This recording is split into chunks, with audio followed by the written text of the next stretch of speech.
করছে।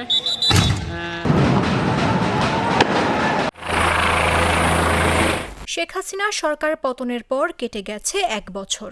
দেশ থেকে পালিয়ে এখন পাশের দেশ ভারতেই নিজেদের ঘাঁটি গড়ে তুলেছেন আওয়ামী লীগের নেতাকর্মীরা।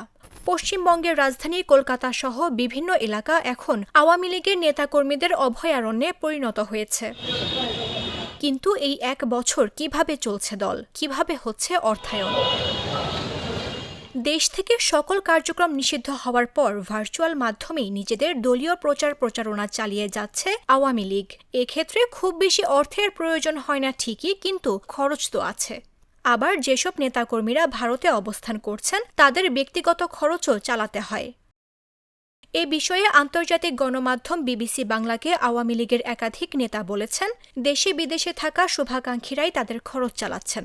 দলটির সাধারণ সম্পাদক ওবায়দুল কাদেরের কথায়, সাংগঠনিকভাবে আগস্টের পরে যে বিপর্যয় নেমে এসেছে সেই অন্ধকার অতিক্রম করা কঠিন কাজ।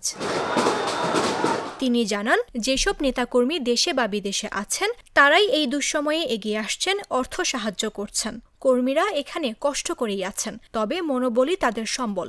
আরেক নেতা নাম উল্লেখ না করার শর্তে বলেন, দেশ থেকে তার পরিবার পরিজন ও সহকর্মীরা প্রয়োজন মতো অর্থ পাঠিয়ে দেন। এই বিষয়ে প্রাক্তন সংসদ সদস্য পঙ্কজ দেবনাথ বলেন, এই 1 বছরে তাদের জীবনযাত্রায় অনেক পরিবর্তন আনতে হয়েছে। তার কথায়, সেখানে তারা মানবেতর জীবনযাপন করছেন বা ৭১-এর যুদ্ধের সময়ের মতো শরণার্থী শিবিরে থাকছেন তা নয়।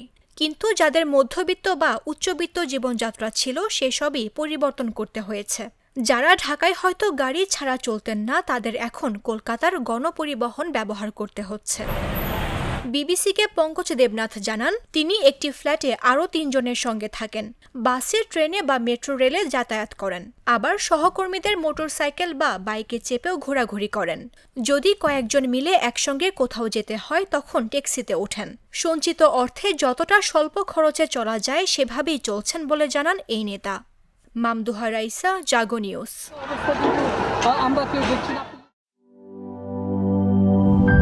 প্রাণ কফি ক্যান্ডি, কররা কফি, কঠিন স্বাদে, হাইকে বলো বাই।